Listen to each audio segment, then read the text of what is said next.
कृष्णा। अच्छा, हमारा स्नेहाशीर्वाद ग्रहण। सबसे पहले नव वर्ष के लिए आप सब लोगों को बधाई है। Happy new year. अभी नव वर्ष कहने से पश्चात अंग्रेजी में अंग्रेजी के वर्षों का बोध होता है। यह दिसंबर से समाप्त होकर जनवरी से आरंभ होता है,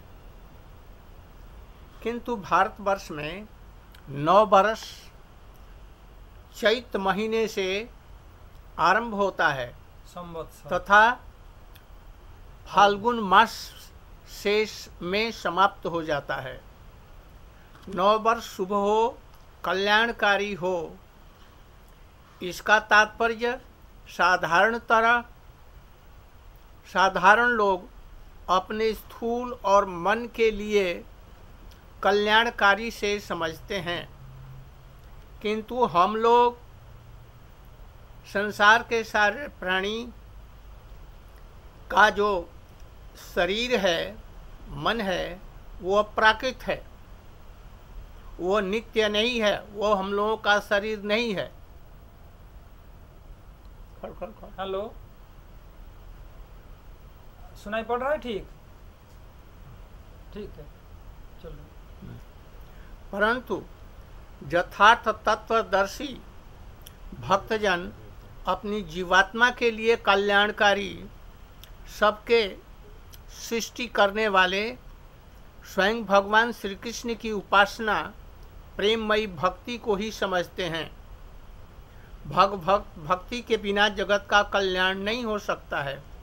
शास्त्रों में ऐसा ही कहा गया है, लब्ध्वा सुदुर्लभमिदं बहुसंभवान्ते मानुष्यम अर्थदम अनित्यमपि धीर तूर्णम जतेत न पतेत अनुमृत्यु जावत निशेषाय खलु सर्वतः स्यात्। ठीक है, चलो। और माइक लगाना से तो तात्पर्य इसका यह है कि बहुत करोड़ों पशु पक्षी इत्यादि के जन्मों के बाद में भगवान ने हमें यह दुर्लभ मनुष्य जन्म दिया है। यह दुर्लभ मनुष्य जन्म में ही, इस मनुष्य जन्म में ही हम भगवान को जानकर, अपनी आत्मा को जान करके संसार के सागर से पार कर सकते हैं, किंतु यह अनित्य है, क्षणभंगुर है। इसलिए मरने के पहले अपने कल्याण का साधन जो भगवत भक्ति है, उसको द्वारा अपने जीवन को सार्थक कर लेना ही हमारे लिए कल्याणकारी है।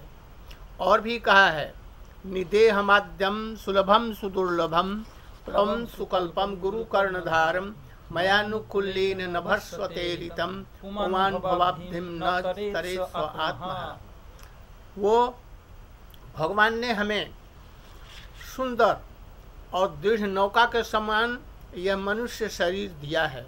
इसमें रोग नहीं है, शोक नहीं है। अभी इस मनुष्य शरीर को पा करके, और इसमें भी गुरु रूप कर्णधार दिया है,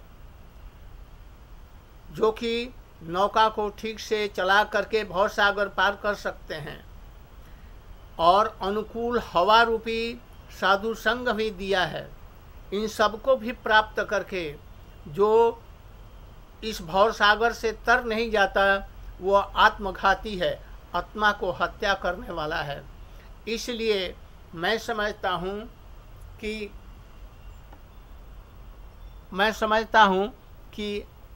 आप लोगों की नव वर्ष में भगवत भक्ति हो, और वह भगवत भक्ति कल्याणकारी हो।